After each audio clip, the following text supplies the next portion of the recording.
Sup, guys. So, I figured I wanted to play with some color as I had some kind of epiphanies, really, about color and its meaning, its symbolic meaning, and how it might apply to the style that I'm trying to go for. So, just like in writing, you want to have a goal as to what you want to express or what you want to say or how you want to express it, how you want to say it. And that is your artistic style. So some people want to do something more painterly, other people want to do something more rigid and clean. And that's going to direct you towards your style, what you want to say and what you want to do. Um, And I had a kind of an epiphany about what I'm trying to say and what I'm trying to do when it comes to art. And chemical ink is kind of like this idea of a certain kind of style, and I kind of understand aspects of it. So, for example, there's a signature aspect to it where you have something like this, which is an aspect. You might have things that kind of like curve, but then just have like similar rhythm, which is an aspect. Not kind of like that. It should be a little different. So like this and like this, where they're just slightly offbeat is also an aspect of it. Um,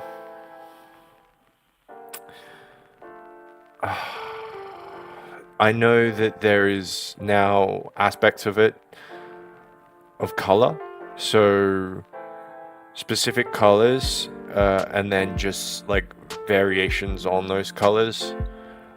That's going to be an aspect of it, and how that is symbolically going to represent into something or show something. So you can see that at work here. Um, there are probably different aspects that I just am not aware of yet, but there are just specific things that I'm going to develop into the style. And as it stands, I'm going to play with. Really, I did that on that layer. Okay, cool. Did it on the layer that had that on it. Nice. All right.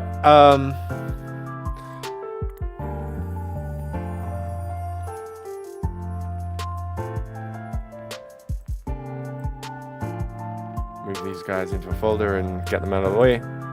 And I just want to play with color here. So I've done a few things in my own way about color, which is trying to understand color in my own way and with my own understandings. And probably the most important thing to understand about color is that magenta isn't a real color. Real colors start like over here or something. Just a sec. I don't know exactly where they start, but let's get the right size going on here. Round brush. Yeah, that'll be the right size, sort of. A little bit less. There. Okay, so this is kind of like the start of a real color, and then obviously you're gonna move around around the wheel. Oh, that one doesn't even read different, so there we go.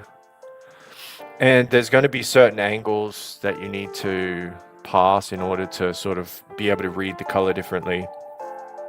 And there are different properties to color that I've noticed and are probably pretty obvious to everyone and pretty easy to pick out, but aren't too easy. So I like the idea of separating colors into the same amount of distance as with strokes. So with strokes, I have like this one, and then this one, and then this one, and then this one, and then this one. So just on the color wheel, I just go like about 20 different variations along this side and 20 different variations along this side. I just remember them like, oh, this is like an A1 stroke, this is an A2 stroke, this is an A3 stroke, this is a B1 stroke, B2 stroke, B3 stroke, this is a C1 stroke, C2 stroke, C3 stroke. So I have these ways of memorizing the colors and how much I want to vary the colors. What did I just do there? I just went backwards. Let's not do that. Where was I in the colors? I was over here. Okay, so then we go here. Well, and I'm creating this so that we can discuss some properties about colors that I came to understand. And for all the logical thinkers out there that don't think like me, I just want to make a kind of little warning or whatever, is that the way that I think and the way that I learn when it comes to gaining skills and so on is I've got a certain method that I've used ever since I was a young child, since I was like 8 years old. And this method is not logical at all. It's much more an intuitive method as to how it works and how I start to figure out the world and how I start to plan things in my head and figure them out. Anyways, so it's going to be pretty chaotic and pretty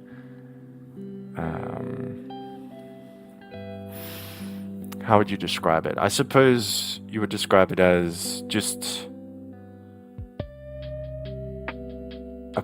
it's just an intuitive way of thinking about solving problems rather than a logical way. So logical thinking has like a lot of social proof behind it, but I feel like more creative ways of thinking often don't have that kind of social validation. And a lot of people, they have logic envy. They want to be like scientists or something because they want to be correct. But I think when it comes to intuitive and creative thinking, there is no correct. It's like the difference between deductive and inductive reasoning. Inductive reasoning only gives you percentages of a likelihood of a thing. And deductive reasoning, is a sort of linear cause of events. So ultimately, I like to gamble and see if ideas pay off or they don't. And I gamble more on ideas I feel are more likely to work, and I gamble less on ideas I feel are less likely to work. And so I take risks in how I think. And one of those risks, one of the most obvious risks, is that I might not attach things to reason or logic or even to the same standard that other people have used to learn before. Because something that I understand about learning skills is that a lot of a skill actually the knowledge of the skill doesn't come from book learning. It naturally originates from within you, and you just start to understand it. You start to see it. You start to go like, this. And I believe it matters to search for those aha moments, those things that make you think and make you realize that there is something there versus, this seems a bit plain and it isn't quite right. And yes, that's taking gambles, but it is also incredibly fast. It's a fast way to learn. It can be expensive if you fail, but if you succeed, it can be incredibly rich and rewarding. And I'm just going to showcase that a little bit here with how I'm investigating color, because I do have some ideas of like what color theory is, but I don't completely know. And you don't have to completely know to understand something. Something I learned when I was learning measurement and stroke was like just some of the foundations of drawing, which I learned on my own. Measurement I actually got coaching for. is that people don't tell you exactly the way that how measurement works or whatever. You have to kind of figure out and fill in the gaps. So people will say, oh, you know, there's site size and there's triangulation and there's this and that, and you can do this and you can do that. But there's always going to be this massive gap between what they say and how you actually apply it, how you stick it into your brain and how it works for you personally. And until you understand how it works for you personally, it might as well not exist, all that logical stuff of, oh, there's a site size, oh, there's not a site. Like, until it clicks, it doesn't matter what the logical truth is. It matters what you can do with that. So the same thing's true here of color, and that's why I'm going to approach it in the way that I'm going to approach it. Is it's about understanding what color is, why it exists, and what it means symbolically.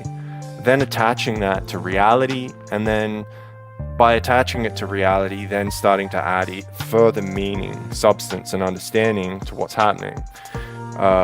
By differentiating between different angles on this color wheel, and memorizing those colors eventually, you will, I believe that I will start to gain an intuition on colors just by habit and muscle memory and recollection. So just by working with them in that way, rather than always guessing, there's a way of measuring color, or a way of tracking color. And I want to show you just first of all a few noticeable things when it comes to color. And there is a little bit of science here, but not too much for a bit. So magenta here, oh, why? Okay, let's go saturated, all right? Magenta here is not a real color. You might be like, what are you talking about? That is definitely a color. It's like these ones up here, like, yeah, okay, they're all colors. Why are you saying this isn't a color? Well, magenta, it isn't a color the same way that white isn't a color. It is basically a combination of these aspects. So it is a dual color, where there, if you were to consider there to be a sort of a blue phase, let's say, I don't know, is a blue phase like quicker? I'm not sure. And then there is a red phase. So it is a combination of phases of wavelength, while every other one has like actual wavelengths of their color. So magenta doesn't exist. So something you have to notice when you are doing things with painting, and this was kind of just obvious to me initially. I was like, oh, okay, is if you're going to be creating something like a blend that is going to go in between the middle of things, it's going to be less effective if you're going through if you're going through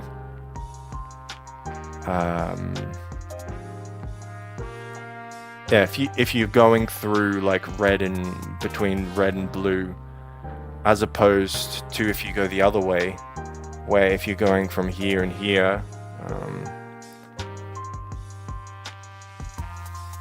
so you may have problems if you're going through magenta.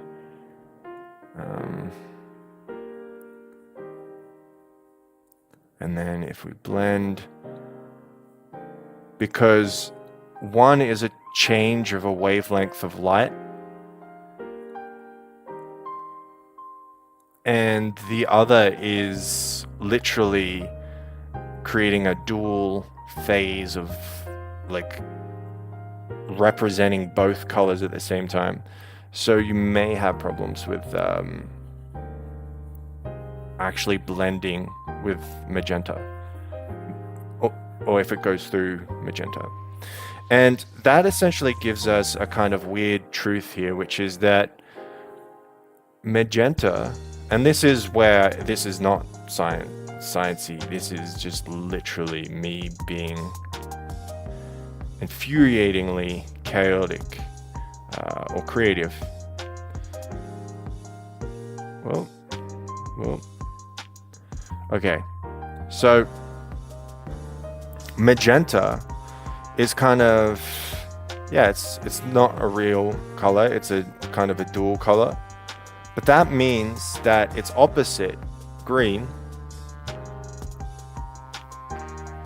is pretty much the only color that doesn't have a complementary color to it. Like, it doesn't have like an opposite on the wheel. So in a way, magenta is a shadow of green, and it doesn't actually exist. You've kind of actually got this other weird thing where you've got like a kind of a red, and you've got like a sort of purple, right? And then you've got green going here. And these combining with each other are kind of its complement, but it doesn't really have a complement. And it's kind of the only color that works like that. And so if we were to view colors on this color wheel a certain way, we would see that green is probably the sort of most prominent, sort of likely crossover of color, because everything else is kind of more of an extreme, and that's just one property of color. So the most average of all colors is green. It is the most central of all colors. It's the one that basically holds that center position, and it doesn't have a contradictory color. And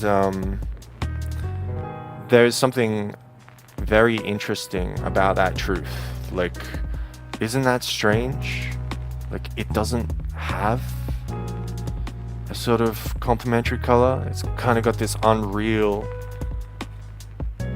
combination color, which we do see, but actually isn't a real wavelength of light. So that's quite cool.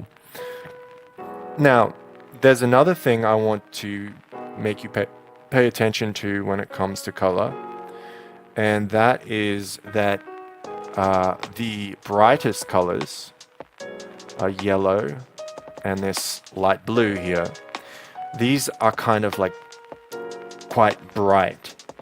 Then there are medium sort of colors, like your sort of orange and your sort of green and this, like these sorts of blues before it goes into purple. These are kind of like medium colors. And then you've got dark colors, like this dark blue, dark purple, and sort of dark reds over here. So what you end up with is something of an M curve, where you get this moderate, and then you get incredibly bright, and then you get like moderate again, and then to dark when it comes to your color gradients. So this M basically is, there's kind of a combination of a wavelength. I don't quite remember what it is. So your normal sine wave or something is like this, but if you have an average wave that comes in like this, and you combine these, it creates an M wave like this. So having a simple amplitude in the center creates an M wave. And basically what you have here with the yellow and this light blue is it kind of creates and shows that color and the way that we perceive it has an M wave. And the opposite of this amplitude here, you know, this is this is our magenta. And it's something we perceive, but something that's not there within the color spectrum itself. So I find that just incredibly interesting. Why would there be an M wave in the color? And that's something that you can only perceive. Like, I'm not sure how you would find that logically speaking. Like, oh, by the way, there's some kind of M wave in color. Haha. I've never heard of that, but there is definitely an M wave here where a green, a contrasted green, is medium. And then you've got light colors. And then you've got medium colors again as it goes down that steep cliff. And then you've got these dark colors. And that's something interesting to note when you're talking about colors, because this has zero to do with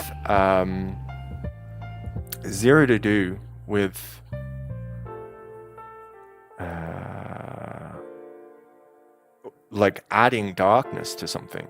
This is literally the color itself is darker, or is perceived darker, slower even. So like this dark sort of purple area, that's quite slow. This is dark, but it's faster. So you have faster colors and you have slower colors. This is also an interesting thing to note. So you've got this M curve of like brightness, like how bright a color is. And now you've got something of a fast, slow, and sort of moderate in its speeds as well.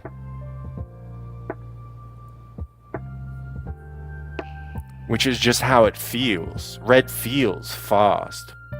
Blue feels slow. And that is before we get on to the most famous idea of them all, which is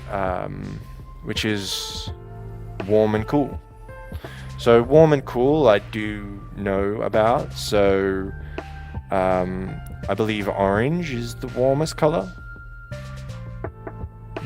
Where is this? Orange is the warmest color, and this kind of like greeny bluey whatever is the coolest color. And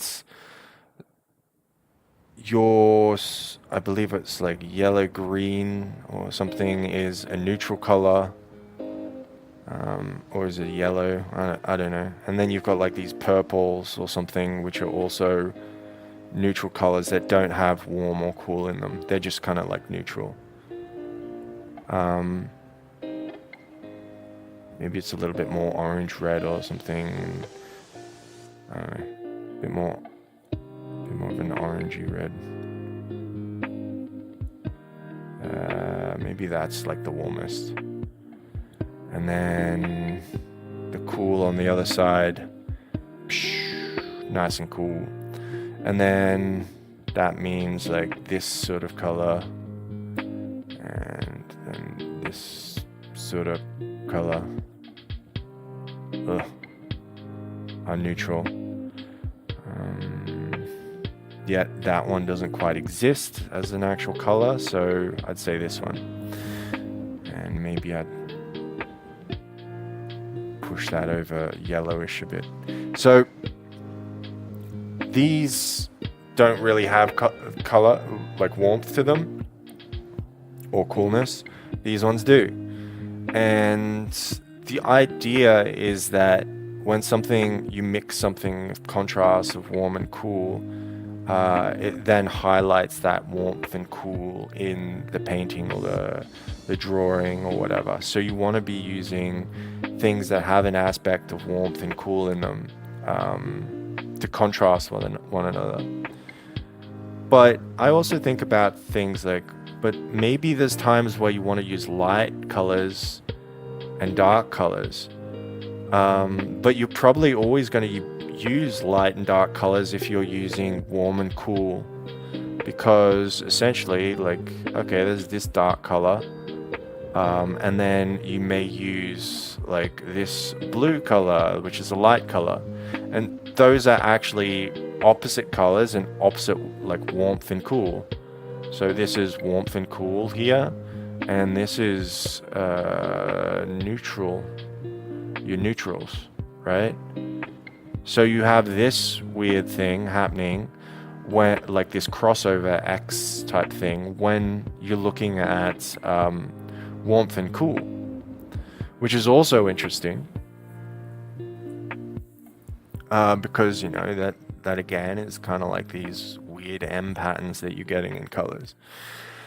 So you might think, why would you create all these ideas that are kind of like gambles? You don't know if they're true or not exactly around this. Why would you create something like that? And the idea is that when you're trying to create an understanding of something, you want to be able to bounce back and forth between things, hit different ideas, and then come back and have more ideas. Because the more fruitful your thought processes are, it makes you more efficient because you're covering more ground and you're giving more variation to the kinds of thoughts that you have. It's not commonly what people do because they like to go through a step-by-step process that hopefully guarantees them an end result. That is not how I learn. That's not what I do. I do gamble, and I gamble as best I can to figure something out. So right here, what I'm gambling on when it comes to color is that most likely what's happening when people are talking about different color schemes, so there are different when they're talking about different color schemes and such, there are things called all right, let's do this. Okay, so you've got kind of like these opposite color scheme type things. I always thought it was like purple was the opposite of yellow. Anyways, so you've got like these complementary colors, like red and or sort of orange and blue or whatever. Like they complement each other and they work together because they're kind of like opposites or whatever. Okay, that's a part of color theory. There is also a color theory which is like triads, where you have like this yellow, but then you'll take like a triangle thing and take this, and then you'll take a triangle thing and take this, and then these will have a sort of a triad working together. Then you'll have something called adjacent colors, where you will take an orange and then you'll take like another orange type thing, and then you'll take maybe like a yellow type thing, and this will create a color harmony. So you may also do things like a T, like a sort of T-like harmony, which is like a yellow, and then like maybe there's like this color, and then maybe you like going over here and getting this, and that is a different kind of color harmony. And what I think is actually happening here and why this is working is because of that M pattern. So if light has different properties like fast and like a kind of fast and slow, it has a cool, let's say a warm and a cool, and it has a sort of light and a dark that all interplay with each other and have different patterns to each other. So like a warm and cool pattern has a pattern like this, a light and dark pattern has an M pattern, and a fast and slow is just literally just a kind of line or a gradient. Then if you look at this, there are these different kind of sigils or symbolisms that are interacting with each other that exist within color itself, kind of as a hidden knowledge of what it's doing, why it's working, and why it's why is there people speaking. That'll pass. But it's very, very distracting.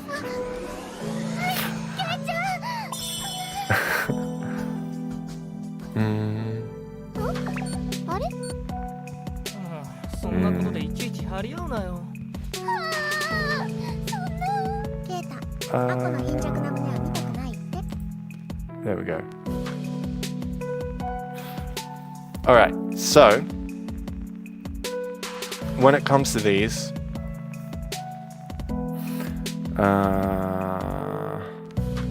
when it comes to these, there is some sort of hidden properties existing inside of color.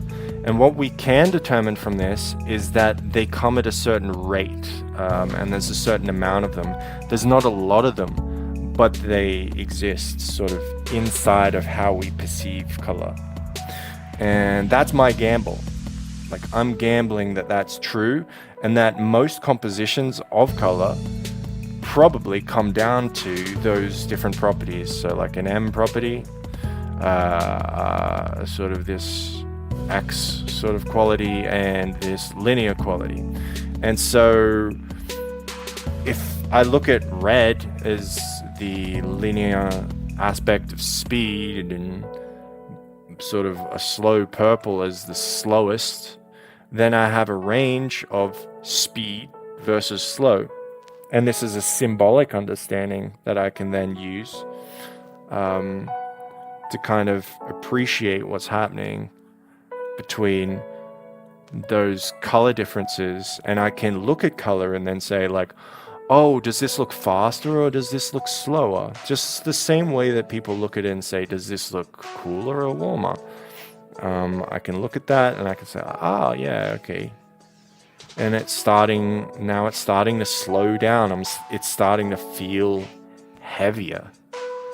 It's starting to get this sort of deeper effect. So we've got this speed here, right? This ramp.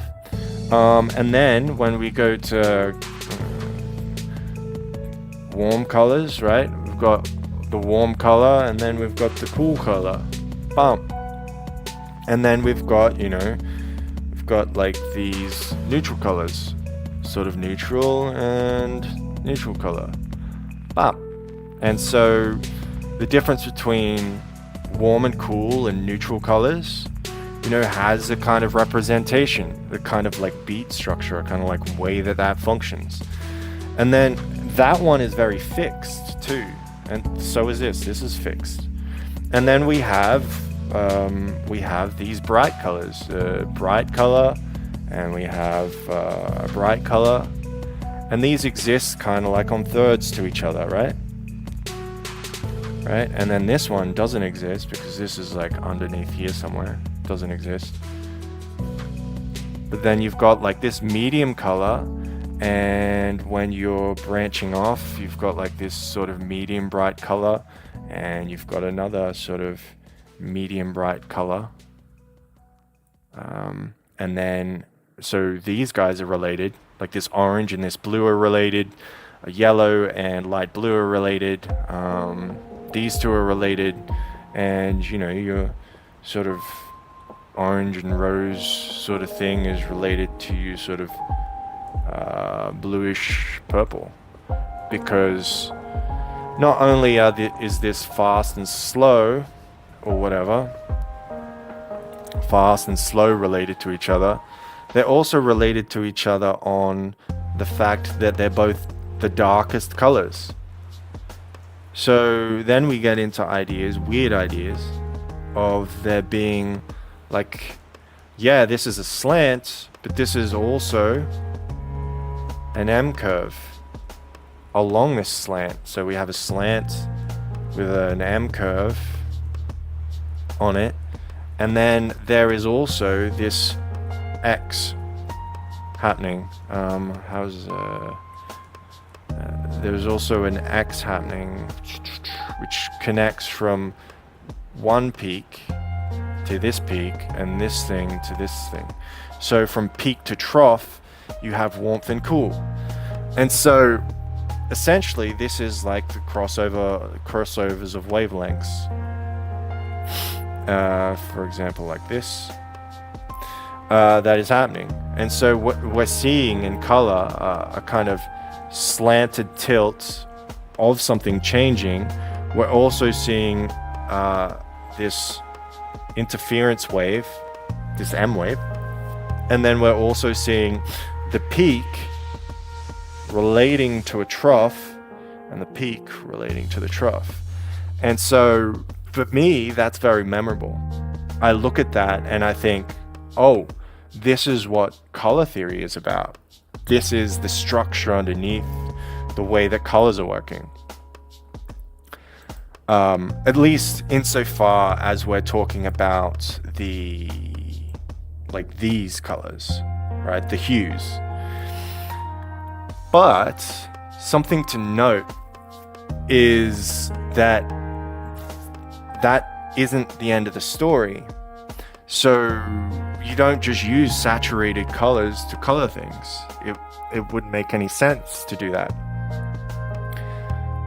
What I kind of had an epiphany about today is something I call dust and clarity. And this is a different aspect of like these guys. These all are properties, right? But they're properties of saturated color and just the plain hues. But when color interplays with light and dark, so for example, magenta is like white, or like a white and black or whatever, because it's a combination color. Like black is the absence of color, and white is the combination of all colors, and so magenta is a combination color in the same nature as white. So in a way, you could look at it like you have black, you have white, you have black, and you have magenta. You could look at that as a color harmony as well, which is strange, might seem strange, but it has like a reasoning or a sense to it, or an intuitive sense to it, in that those colors, they're like additional subtractive colors, combining colors, or like not colors, but I mean, actually, yeah, it is colors, because black's an absence of color, white is the presence of all colors, magenta is a combination of the two extremes of colors and their wavelengths. Every other color, when they interact with each other, they're going to create like a different hue, like they're going to fight against each other and scale them up and down on this scale. So these are going to be separate from everything else. So how do we represent that? I don't know. It's kind of like there's a triad here. This isn't my massive my understanding, by the way, but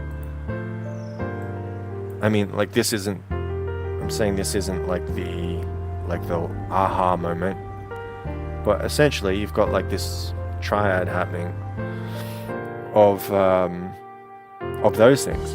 And then I had this understanding of dust and clarity, which if Virgin is visible in the layer, and maybe shut these down and maybe just give ourselves some more room.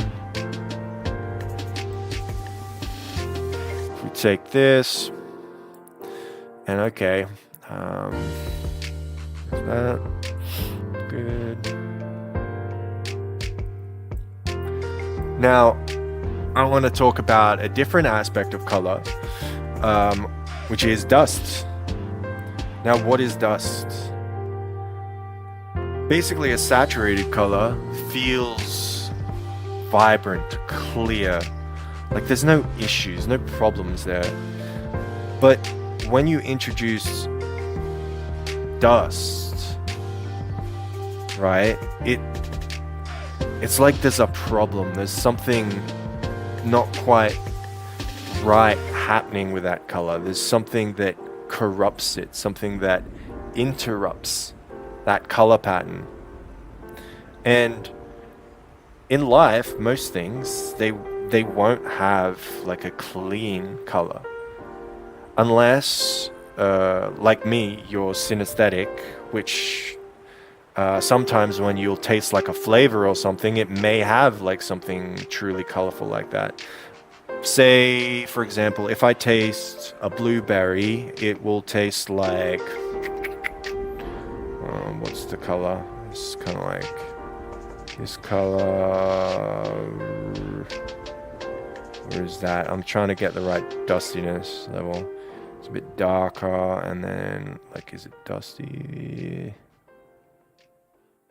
It's kind of this color. So a blueberry, when I taste a blueberry, it'll sort of taste like that. Which, it might sound weird, but like there's a sort of there's a dustiness in it. It's not completely dusty. It's pretty clean. It's pretty clear. It's pretty saturated. But yeah. So things in your mind might represent these crystal clean colors, and sometimes in reality, like looking at Hawaiian waters or something, it's super saturated. Like, oh my God, you know, look at that beautiful. Look at those beautiful waves and water and stuff. Like, why? Oh, right, because I didn't saturate it. All right, so there, and you know, Hawaii. Hawaii is super saturated colors in like how it's how the water works. But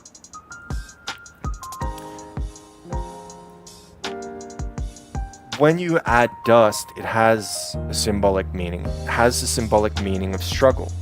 So let's just take green, because green is kind of a special color amongst colors.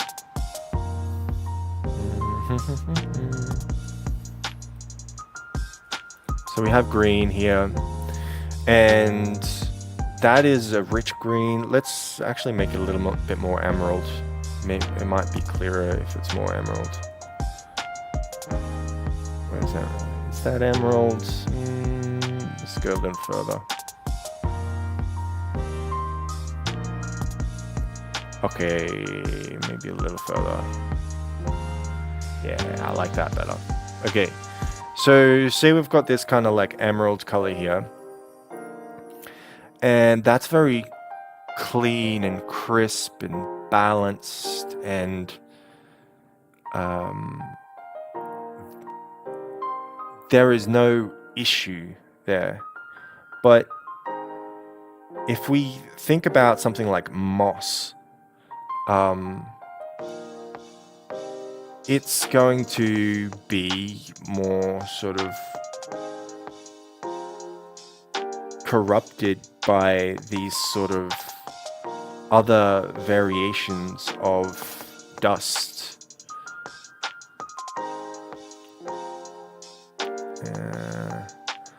Along this side, right?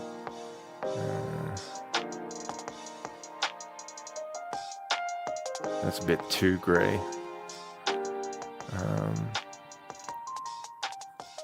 But essentially, if you understand that a dusty mix of colors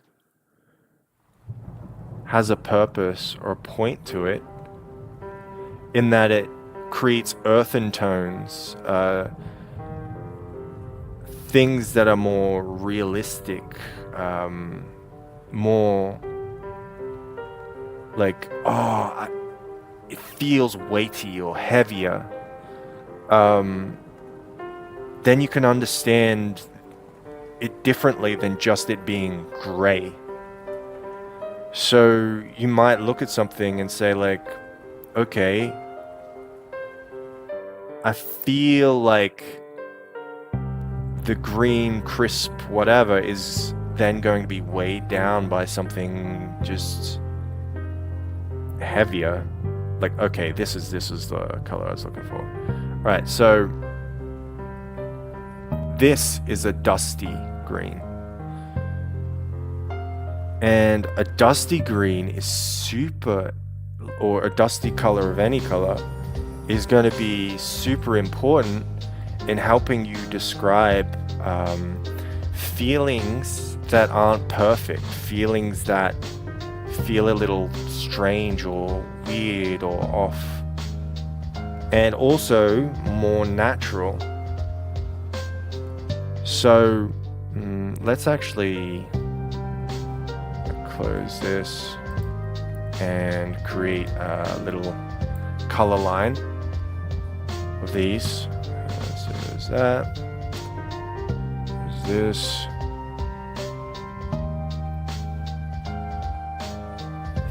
So a dusty color is going to have incredible use in representing all kinds of things that you want to represent, versus just having clean colors, which are great, but there is something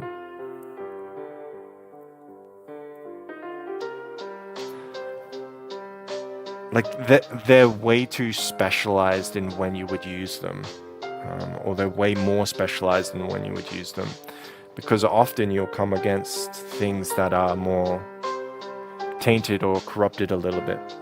So,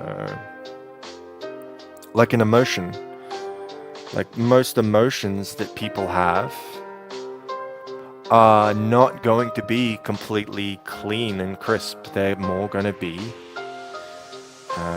like kind of these colors. Like people might imagine things more in like these kind of colors, and let's put the silly like the silly magenta there. So like the imaginary color that doesn't exist. Okay, so just there. And here you can see essentially this other idea of color, which is how earthy the color is versus how vibrant it is. And we can see that right here. It's like literally exactly the same.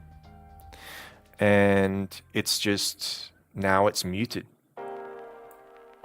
The color hasn't gone away. There's no less richness there. It's just picked up dust. And that dust is super useful in representing texture, because every hue that is represented in a saturated way is incredibly clean, like a clean room or something like that, where everything is sterile. And to make something less sterile, you want to add something that has texture and grit. You want to give it that dust. And so for me, it looks like it's like the midpoint down here sort of thing that gives it its dust. And I wonder what like up here does. Does that give it dust too? It still gives it dust, but it's like a lighter dust. Yeah, that does give it dust. It's nice. So sort of halfway along here, I guess. I wonder what about the middle. Does that give it dust? It also gives it dust. So sort of your mid-saturation, you get like this dust happening, which is kind of cool, where you can create color combinations that are just dusty. So you might have that, and then you might say like, oh, but I want to do this, and they're equally sort of dusty, which is cool. So for example, an apple. If we're going to draw an apple, it's like I don't know, some apples do have that color, kind of like Fuji's, whatever. But say you're drawing an apple, you don't want to draw the apple with super saturation, right? You want to draw it with like some colors that sort of give it like a bit more difference. Okay, I'm gonna actually go like darker here. I don't know if that's gonna work.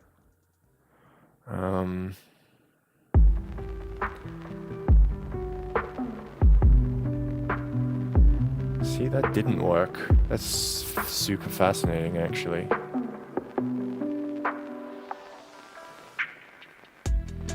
Like, that just doesn't work. But the other ones do work. That's fascinating. What the hell's with that? It's strange. Okay, cool. So you can create a texture of something just by understanding, like it might be dustier. Okay, I want to try some saturated aspects, like some little saturated strikes. No, it's too much.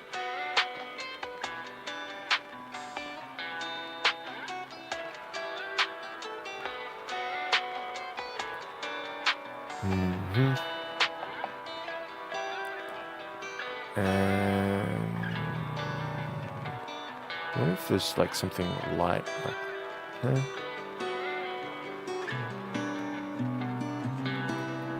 So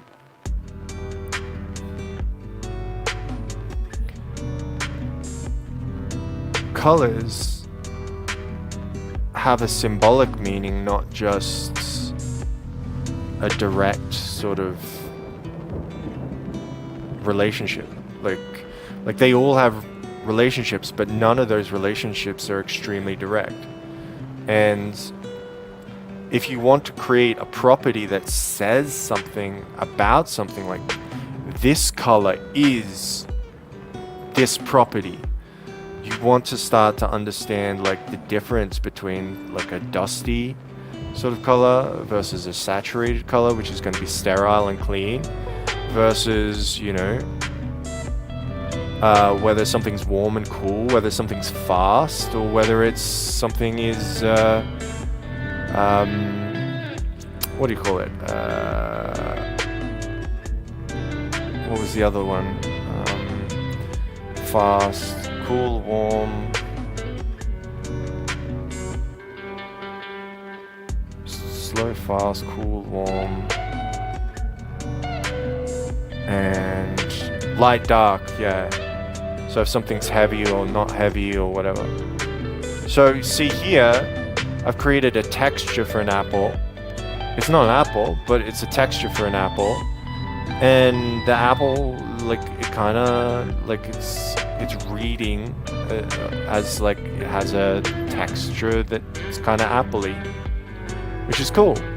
I think that's kind of fun. So if you're just creating, like, a color scheme or something like that, and you were to assume that you're just going to use one specific color for your apple and that's red, like maybe you're not going to be using just red, that kind of red that you had envisioned in your head.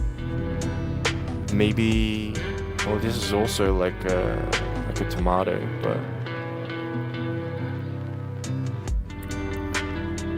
so I'm just kind of like thinking about like what's going on here, like how you can add like shading.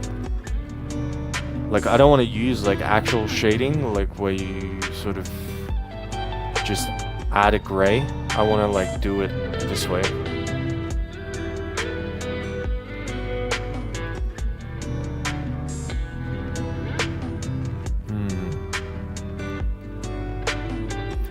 Anyways, it's me being stubborn.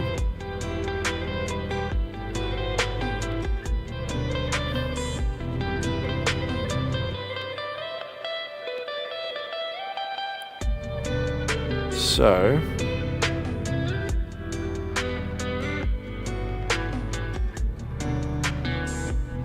I think you can even create form in color. That's interesting. Without using gray, like light and dark, you can still create form with color. That's fascinating.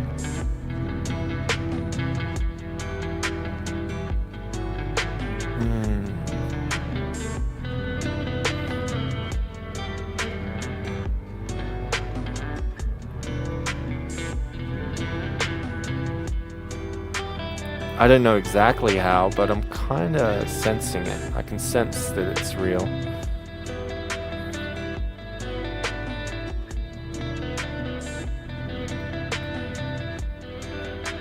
Interesting. So, whatever. Really doesn't matter.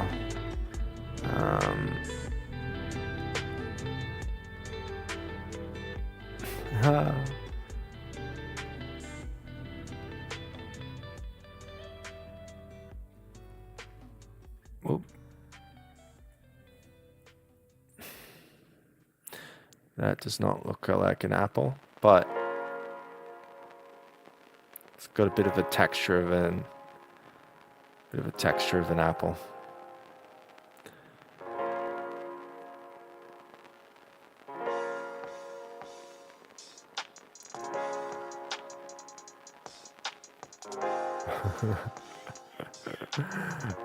Looks like a pepper, a jalapeno pepper now. Whatever. Doesn't matter.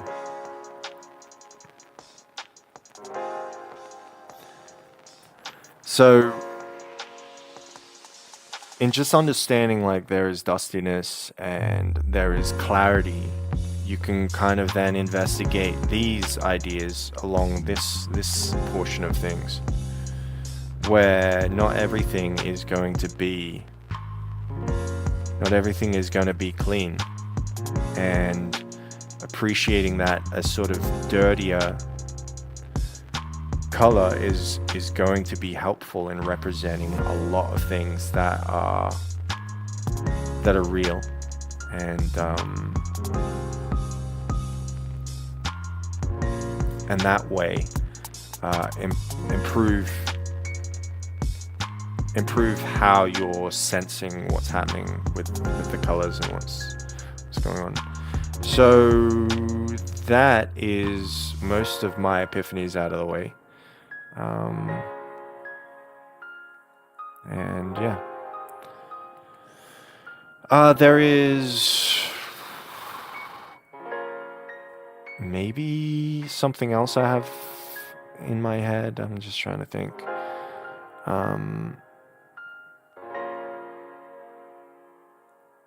Oh yeah, so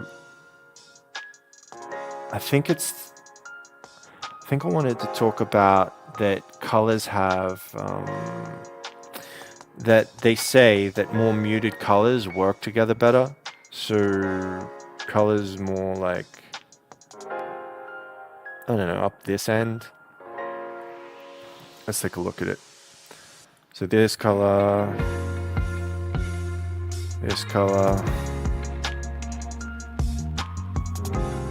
this color, like these colors are going to all merge and work with each other and not need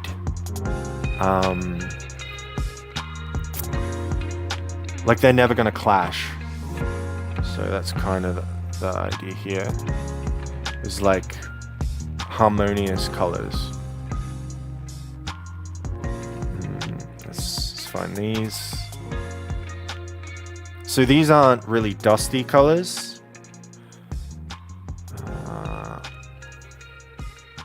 They're just more quiet colors, I guess.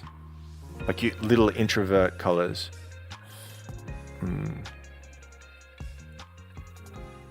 Where we are. There we are. And I think that gives us 5 concepts to really play with and sink our teeth into, which is actually really nice. Really nice when it comes to investigating colors. And when I'm coming to try and learn something about colors and color theory or something like that, like just like if I was trying to learn about measurement, I wouldn't just rush in to try and learn measurement. I would be trying to figure out like what is the principle at play here, what's actually happening that we're investigating. What are we trying to find?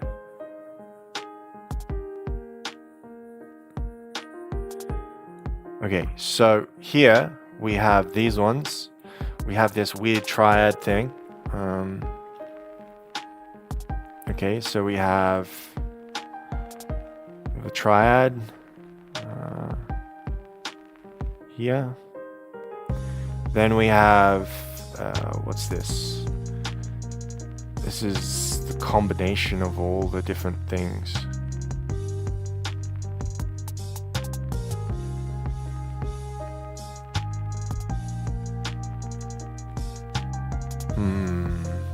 We only need one of those to pay attention to.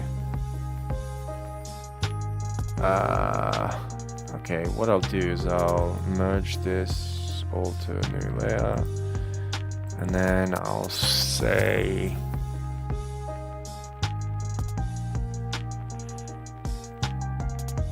that we can just delete those. Delete it. Do I like the middle one better?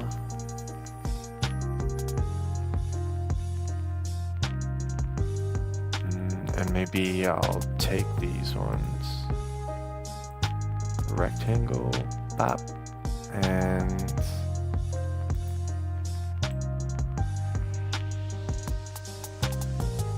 move that over there. Okay, whatever.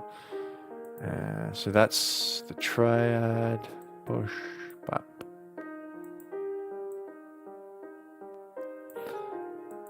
And down here we have these 5 different concepts. What is this? No. So we have the, what is it? The brightness.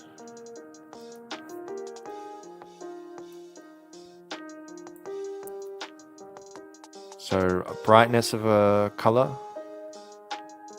Brightness, yay. That's before you add in any light and dark. So you wanna understand, there's something to investigate there between like a super light color and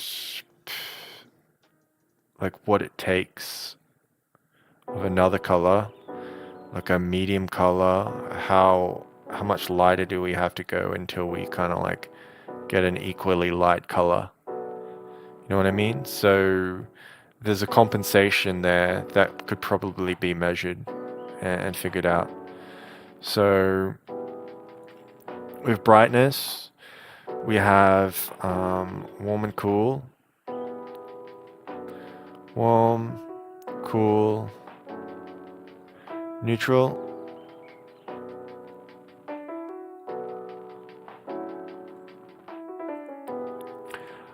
Then we have like fast and slow, or light and heavy. Fast and slow. Light and heavy. Then we have these colors, which is dusty. And then we have these colors, which are quiet and compatible. So just with this understanding and like this thing of wavelengths and so forth, along with the triad and so on, there's lots of different things to think about. Like, oh, I'm thinking of this, and then I can think of this, which bounces me around to that, which then bounces me back to this, and then bounces me back here, and then, you know, I get an idea over here. So this has made it so I can think about these colors, like these ideas, and start mixing them together. Just like there is sight size, there is triangulation, there is whatever to measuring something by eye. I think measuring something when it comes to colors is not just measuring something based on what hue it is, what level of saturation it is, and whatever, because you're not a machine. You look at things symbolically and you read them symbolically, and so there are symbolic, significant ideas here of like, you know, you've got your quiet colors here, you've got your whatever colors here, so they're along this axis. So quiet to dusty is along there, and you've probably got something along this axis, and maybe you've got something along this axis that's probably going to exist as well, and something along this axis and along this axis. So there probably is like different axes along this thing. Actually, let's investigate that. That's actually a really cool idea.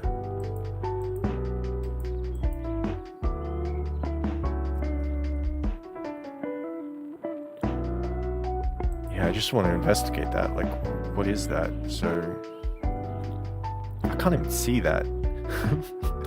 Whatever. Let's go down. Then to the middle. And then across here. We've got this sort of dustier color. Okay, cool. Well, what if we go across here? And then down here, and then down here, and then sort of here,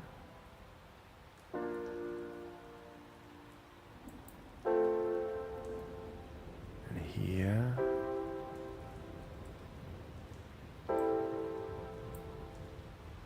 Just investigating this idea here, like what is going on there.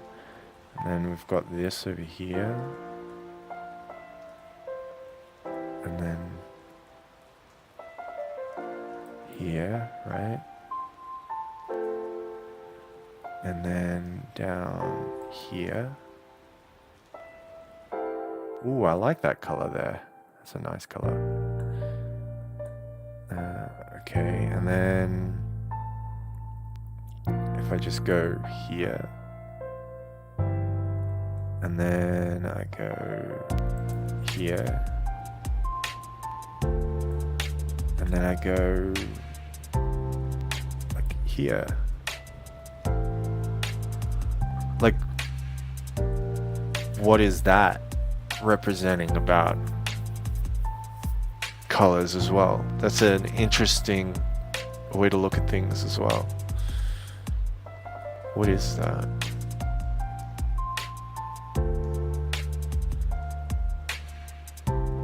It's fascinating. It's got me captivated. I don't know why. Wow. What is that?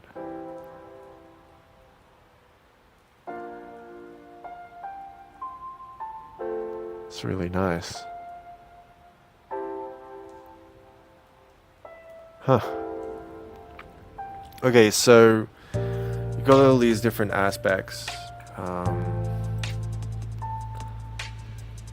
of colors and how they work. Let's just put that there. And as you're looking at and studying colors, you want to look at them in these contrasting ways, with being able to point out their features as to what's happening.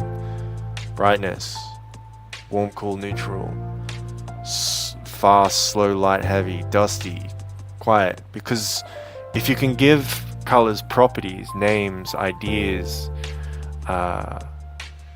things that they relate to, then that allows you to have a mental language for what's happening with those colors. You can do the same thing by just studying from references and then saying, oh, references like this or drawings like this usually use colors like this in this area.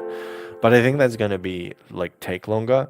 I think if you're truly going to measure and view by sight size the idea of a color, you want to be connecting it to the feeling that you have when you look at a color, and then connecting it to a meaning or a purpose, and then saying, oh, okay, these are like the dustier ones, these are the quiet ones, these are the this is like, it felt so fast, it felt faster than this other color. Then that could tell you like a difference of like whether it was a shade of orange or more of a shade of yellow, or if it felt brighter as well as it felt a little slower. You're like, yeah, it did. And you can kind of then start to piece things apart. Or the warm, cool, neutral type thing. If you can feel like there's a relationship between the colors, but you're not 100% sure what it is, and it's like, oh, it's crossing over and they're transferring like these ideas this way and that way, is maybe a way of looking at it without saying, oh, you know, I need a complementary color scheme, I need a color scheme that is adjacent, I need a color scheme that is whatever. It's just a different variant view on it, like more creatively minded, and understanding that inside of colors are these kinds of things, these kinds of principles are going to exist. And I think what will happen, or what you'll find to be true, is there will actually be logarithms. So a logarithm is kind of like a logarithm curve. It's something like this, which is like the scale of things changes. So I think what will happen is it's very likely that colors like this are going to be very similar to music, in that they will have like scales and tones and stuff. So how would I describe music theory? Okay, so music theory is kind of like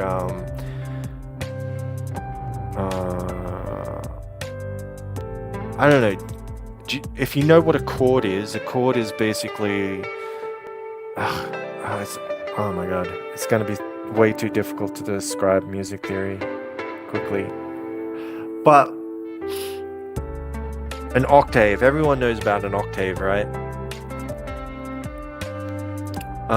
There's probably going to be some aspect of like octaves and music theory sort of harmony that's going to exist within the colors that I'm interested to find.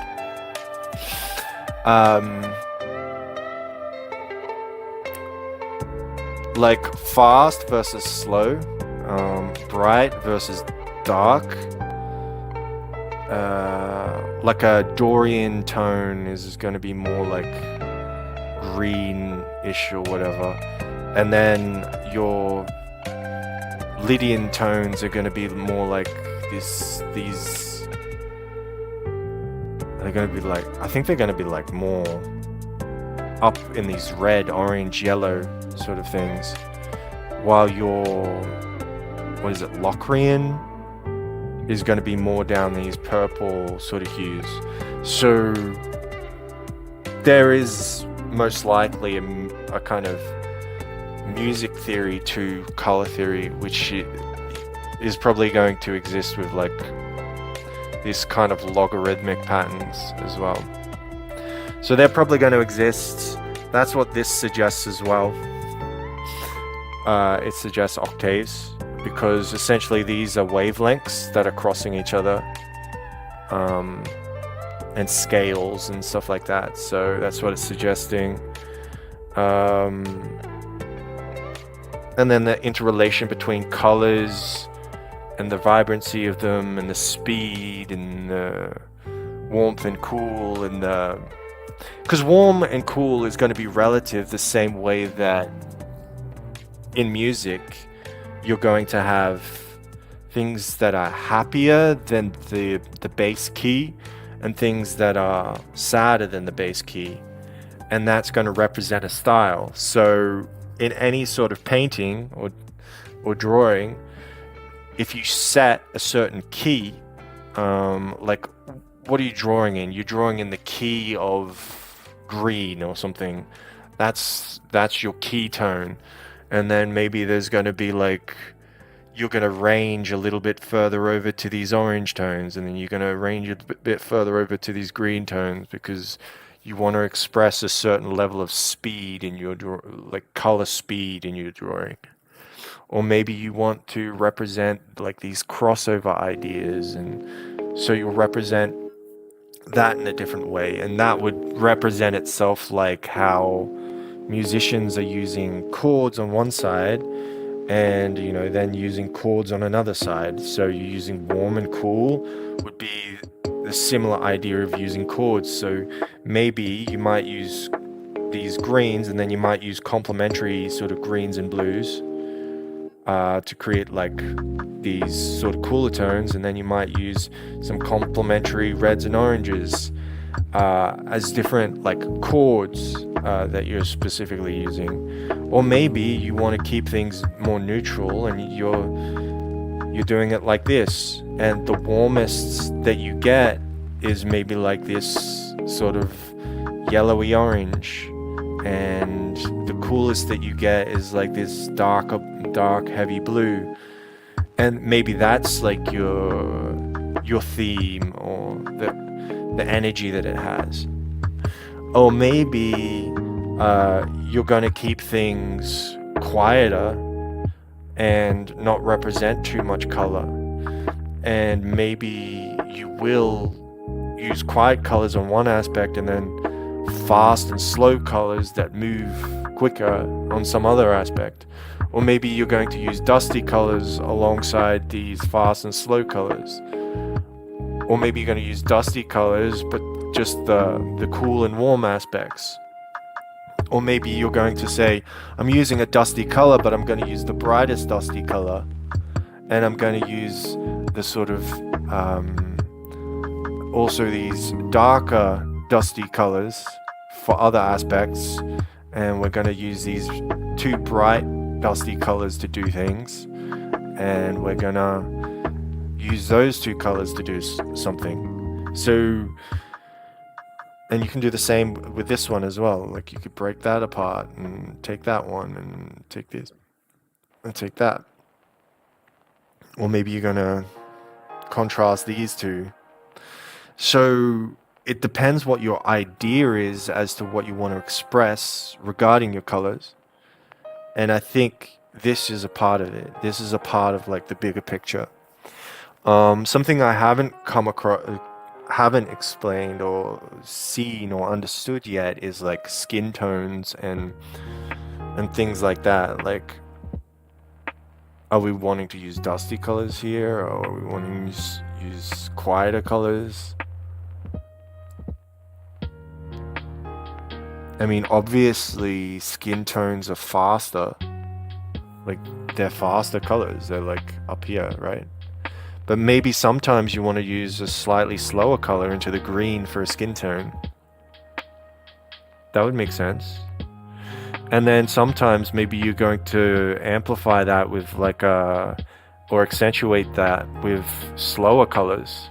Like this, like maybe in the reflection or a glint or a specular highlight, you might want to slow things down so that then you can speed things up.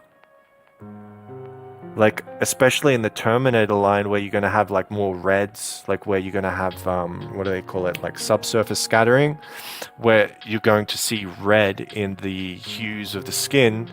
Maybe there's a reason to put purple somewhere in order to push the speed of this, and that will then create that greater contrast bump or push.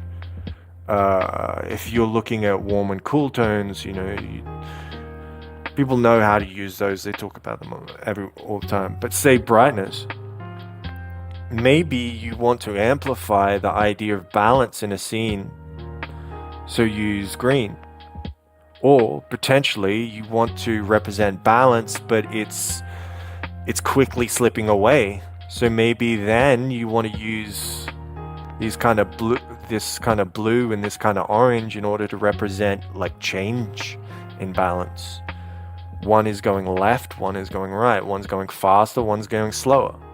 So maybe the idea of symbolism here is like this blue could represent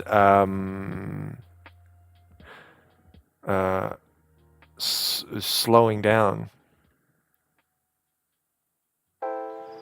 while this orange could represent speeding up. Not yet, but soon. Like, that's the direction it's heading. So for example, someone is starting to stand up and they're starting to pick up pace. You might want to use a bit of orange in there that then pushes things to, like, oh, I'm starting to stand up, I'm starting to move, it's starting to change. It's still balanced, but you know, as they get up, then maybe you might want to push it more red. And another thing is, like, as this person like slows down more, maybe you want to use a heavier color, like this slow and heavy color, to slow it down and represent it that way. So there's these kinds of ideas that exist in colors which you wouldn't initially see.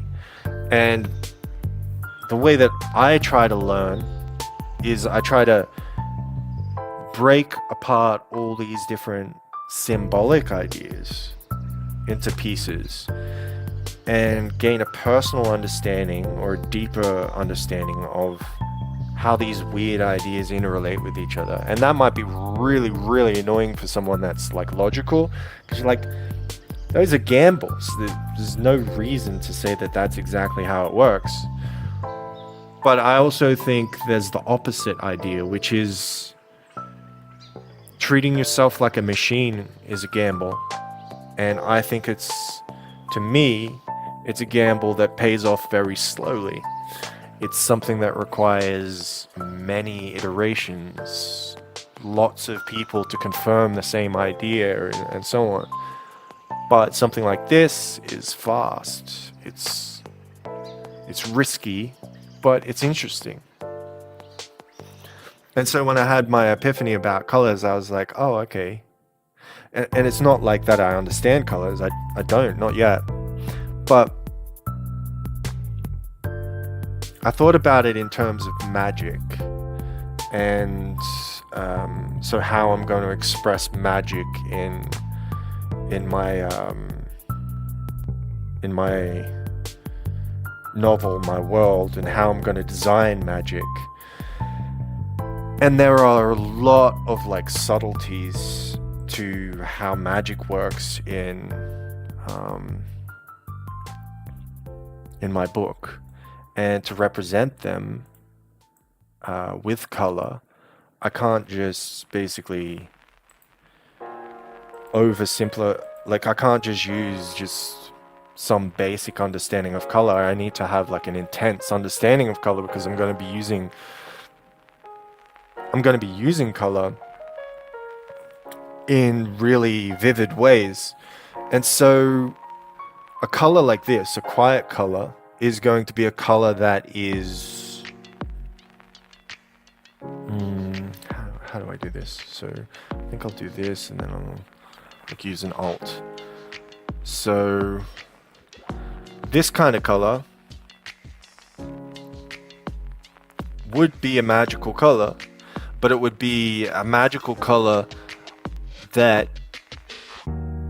a person is experiencing that isn't really magical, and is just kind of like feeling a moment in time, or looking at something and observing it, and there is magic there, but they can't quite reach it.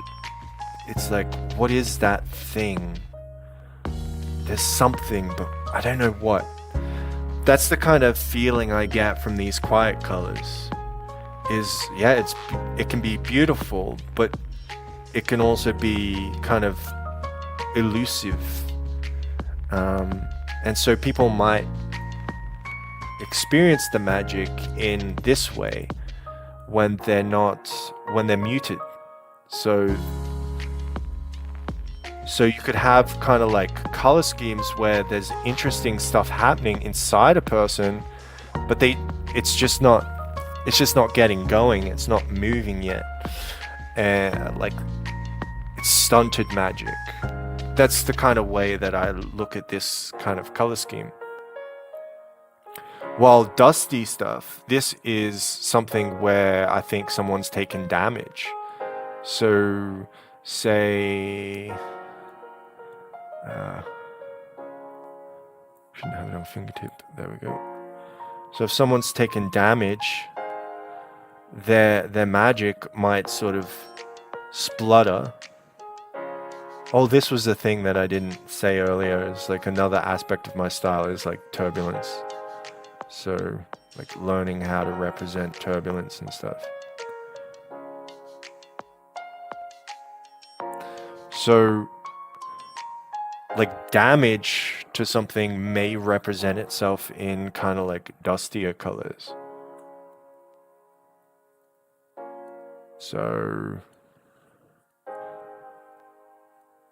something that's, it might be quite magical and like energetic, but it's now being damaged by something. Maybe there's going to be like just, even if it's a subtle move towards dustier colors, not quite as exaggerated as this, where that might represent that something's gone wrong. And when there are incredibly clear sort of energies, like something that's more golden and something that's, you know, chilling. Oh, there we go. Chilling. Blue. Like, these are going to be very clear, crisp realizations that people are going to be having of magic and so on. So the kind of way that you might use the energy of that color, you know, is going to relate back to some of these ideas, not just to like a bland interpretation of things. So at times you might want something super saturated, at other times you might want something super chilled out, or maybe the entire design of the entire thing needs to fit within one specific way that you do things, or maybe it's allowed to be extreme and yo-yo back and forth. I don't know yet. So that's kind of like a design decision. But say for example, two people's magic is clashing and they're both like very clear on what they're doing, then it would just be like these kinds of things here, versus something that's getting like more toxic. It's like this. That looks very toxic to me. And you might have like edges of things that are toxic. Wait, where do we go? Where it is like this. I need this thing. Like you might have like an edge on this thing, which is then getting corrupted. And then you might have an edge on this one that's getting corrupted at some point. And so maybe there's a symbolic way to represent with colors what's happening to the thing. Like I'm not doing it quite yet, but there's something there as insofar as like there's a way to represent something symbolically through those colors. Something's healthy versus something's like dusty and it's got issues, or something's quiet and muted. I wonder if, and playing around that kind of stuff is just interesting to me. And then trying to understand like these octaves super curious as well. Like, where does music theory come in? And then just think about that a bit and play with it. And for me, doing this kind of thing adds my passion for, just it improves the amount of passion I have for what I'm learning. And when I have that kind of passion for something I'm learning, it helps me get through frustration and struggle and start to think about the different ways I can overcome things, like even if they're creative and random and maybe swerving around whatever the problem is or whatever the issue is. That's exactly what you want, because if you're more passionate, you're just going to be so much more robust. And this here is something I call a Sen core, which is going to be at the center of someone's chest, which is basically where you store and pool mana, and there's a Sen frame around it, which is these little markers here that control the turbulence of the magic that a person has. And they also have mana channels in their body that basically, when you have a Sen core like this and it's spinning, it then takes it gives you one main color in your mana channels, whereas otherwise you might have like mongrel colors like this or this, where different colors are competing and working against each other, but you might just want to use one specific color, and you'll construct a magical circuit around your Sen core to frame it, which then allows you to use magic in specific ways. So yeah, this here is kind of like just some ideas on color, which is then going to enhance my passion towards it, and then it also gives me some thoughts on how I'm representing it with magic.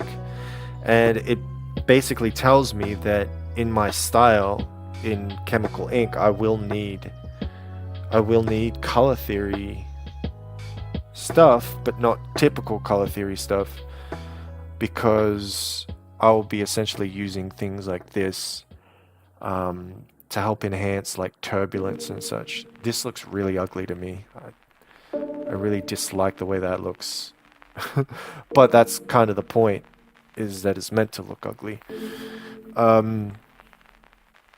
that really doesn't work. Like, there's no color harmony there. That's like horrible. There's something about dusty colors that I don't think you use them the same way as clear colors. There's something off. But even that intuition is helpful. Like, what is it that's making colors not work together? And then thinking about it with all these different ideas in mind, then maybe capturing something. I mean, it's just going to be a gamble of an idea, but maybe there's something to one of those gambles, you know? But for me, I think this is most of what I wanted to do and most of what I wanted to show. And it's just looking into color theory a little bit more. And the very first step, I'm going to say this, whenever you're learning a part or a portion of drawing, whether that be stroke or measurement or form or something like that, is you want to break it into 3 different parts. So you want to break it into the initial part of gaining like enough passion and ideas that I just call like bulking. You just get a bulk of ideas, and passion. It's not about you succeeding or failing yet. It's just about you getting this thing down, and this is like super basic. You're probably only going to be like not very effective after that, but then there's the next phase, which is where you try to get things to like 60% good enough.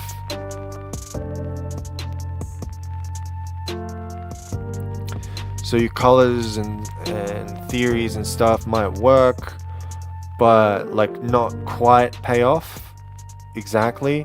And then there is refining. So what you don't necessarily realize about colors and color theory and so forth is that there are designs of color.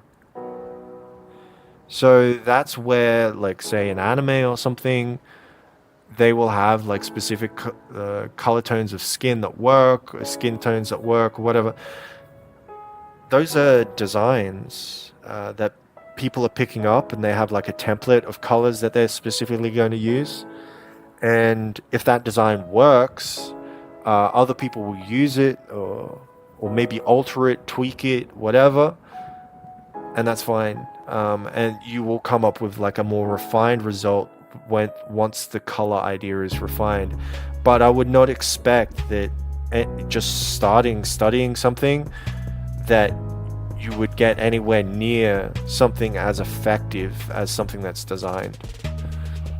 And that's not because you don't know enough about color. That is because you're probably in this range and you haven't yet understood that it's actually a design that you need to create. So different painters, when they're painting skin tones and stuff, they're figuring out what paint to use, what kind of color, and like what kind of color template that they like to use to represent skin tones, because skin tones can be tricky or whatever, because we're so aware of like colors of skin and what it means. Like, it's super sensitive, like our eyes are super sensitive to it. And like Johannes Vermeer in the painting with the girl with the pearl earring, there's little green tinges in her face, which you wouldn't expect. But as we said over here, this isn't that far from the skin tone, and maybe the green is used to slow the skin tone down a bit. So instead of using like making something dustier with like more gray in it, or making it more quiet, he changes the hue in order to slow down to represent a very, very faint shadow in the skin. And that is something that an artist might do from years of experience, and just saying like, well, I actually want to do this to make that happen, to make these relative changes in the effect, which is super curious and super interesting, and something I want to observe. If I look and see colors everywhere, and I start questioning things, and I start looking at it, and I start thinking about designs for color schemes, well, if I do that, I want to be able to think about more ideas, more concepts, so that I can play with and see things that work or don't work.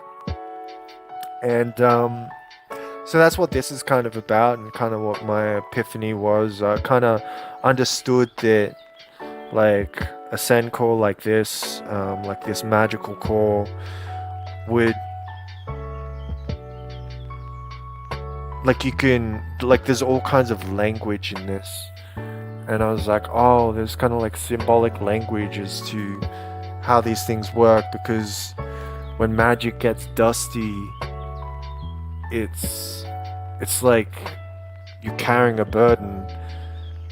And when it's not dusty, when it's clear, it's like your goals are aligned, you know what's happening. And I was just like, that somehow that just clicked. And, you know, these quiet things, maybe this is just like a kind of mana essence thing, like just like there can be an essence in the environment that's just a little bit like that, and something sort of hidden and happening. So these kind of ideas are just buzzing around in my head like a hive of you know, like just random things just flying around, like ladybugs and random other dewy creatures. Little spirits just flying around, just trying to understand, like, and appreciate and feel and have a passion for the the way that things can be so much different than you would expect them to be, but so much more interesting because of it. Yeah. Cool. I think this is a good place to end it. Just appreciating these kinds of things, and I'll leave it at that. And I'll just slowly keep thinking on color and hopefully get past this phase. So I'm probably here now. And then I expect to get sort of into these areas within the following weeks. And then I'll start to come up with a deeper understanding of things as I get around here. And then I'll actually start to be able to create designs. Like, I can't create designs. Like, what the hell is this? Like, even as a representation of something, like, it's not a very good design. So I'm like, okay, that's kind of like bad design. But it's just interesting, like, what causes a bad design in color? Like, it's not that idea of like these dusty colors mixing with each other. That's not the reason it's a bad design. So then what is the reason? That's so fascinating to me. That's so fascinating. It's probably because like dusty designs or dusty colors probably push something, like they might push weight on things. And so the idea of like using these brightnesses, like what one did I use? I used green and just brown color. Brown. Huh. That's weird. So I used like a mid. Oh, okay. So I was using like these mediums, right? Where it's pushing off to the left. Actually, if I am using that, that does kind of make sense.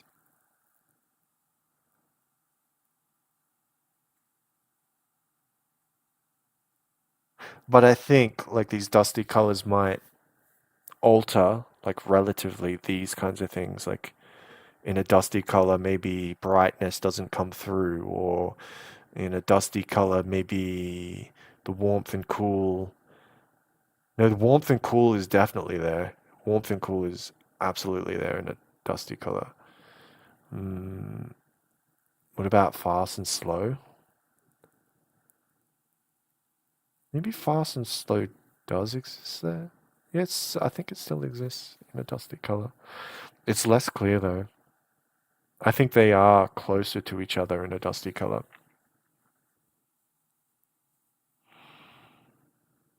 Mm. So I think rules that apply in one place, one context, they're not going to apply in the next context, or they're going to be altered to a degree that is going to be significant. So I think the main idea behind color theory is that context uh, is sensitive.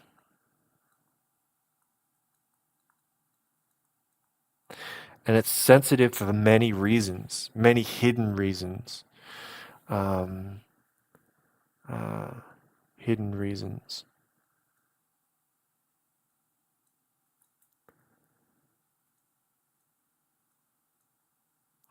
And I find that super fascinating because it's not like, say, measurement has tons of hidden reasons. Well, it does. It has one reason why it's so difficult to measure things, and that is that kind of element of cats and dogs where different pieces start to run off and run away from whatever your idea was, and as soon as you change one thing, it changes everything else. I think that is true in color, that you change one thing and it changes everything else. But I think there's also another element to color and color theory, which is not just about the measurement of color, but probably Okay, so there's probably the aspect of measurement, measure, and then you've also got the idea of theme. Is it theme?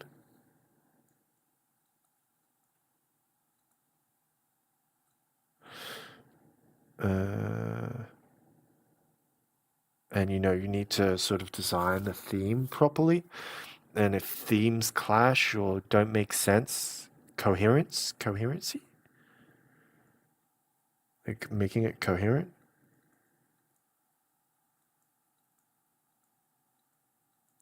And so things that just aren't coherent, like this isn't coherent, this is definitely not coherent, it doesn't make sense. It's there if you kind of search for it, but it's just not there. This one's definitely coherent. Um, that's like half coherent, whatever. Um, and so maybe it's not just about the colors and knowing exactly which color you're using and whatever, but there's also like this thematic coherence going on. And maybe that's what all these things are, is themes and ideas. And maybe that's what normal color theory is people understanding that there are, you know, um, different ways to make themes coherent. But then, through experience, they don't just use the base ideas of like what the color theory is. They probably take a reference or specifically design a set of colors from messing around with it enough, like limiting to like 5 colors or something, and then messing around with it enough so that they get the right sort of theme and it starts to come across coherently. So I think color is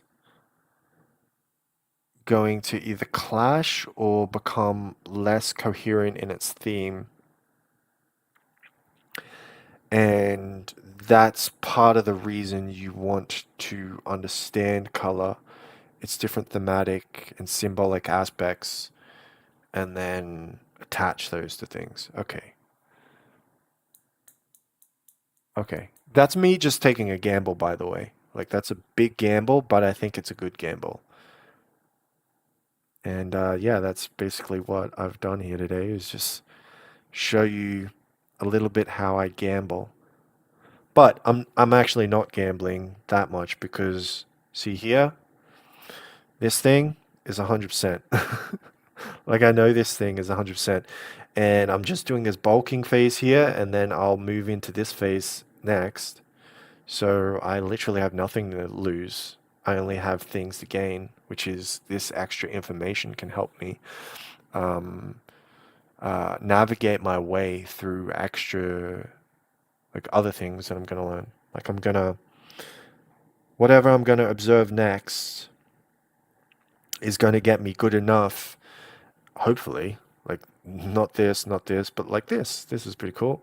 This is a complementary color scheme, obviously. It's like a, what is it, a this and a this. Um, and then there's like a this sort of going on. So it's like this, this, this. It's kind of cool. Like there's some adjacent color. That's like an interesting beat, actually. Like do it, do it, do it, do it, do it, do it. Oh, that's really cool. So there's a definite theme going on there, which is cool and interesting, and I like it. This has a theme. Um, so yeah, yeah, and I think I'll leave that there. Um, I'm interested in it now, fascinated, and then I'll have to go around and see how people have designed things, like what their design choices have been. Because, yeah, obviously you're not just going to understand color like perfectly. That's the same as saying you're going to understand. You're never going to have to measure anything. Like sometimes you don't have to measure anything, and you'll just like hit it immediately. And I think that's going to happen. That's going to definitely happen in color. like once you understand color properly, it should just hit, and you'll just sort of be like, bam, I get this now. And it'll just like smack you in the face. Um, mm. But yeah, that's it. Cool. There's a lot to think about. I'll mull on it. It'll make me more passionate about it. I'll be able to see and observe more things as I walk around, rather than just having blurry, random, no way to differentiate anything and just observing things as the same as I always see them. I'll be able to break them apart and start to see stuff. You could also do this differently. You could do this the logical way, which is you could do a very similar thing to what I did, but basically use actual color theory stuff. But I don't like to do that. I like to use random stuff. So for example, when I was learning to measure, I did use like most people's way of measuring, but I also did some random stuff as well. Like I remember trying to measure with stroke lengths, and then that didn't work. And then I tried, like I just gambled with different ideas. And then I kind of found out that the best approach or the best way that I gambled with measurement was to kind of partition the amount that I used of one technique and another. So I'd use like 10% of a ratio technique and 30% of like a scale tech, like some other like triangulation, and then I would use like another 20% just of form. And I found like as I was just like darting between them, I could conceive of it better. So like for different things, I found different tools more useful or less useful, and I would just change and shift, and I found that to be the thing that like put me over the edge, where I was like, I was at this high end of good enough, and then if I actually sit down and design things and whatever, then maybe I can get into refining it. But don't expect a refined perfect drawing or perfect anything, perfect color scheme without design.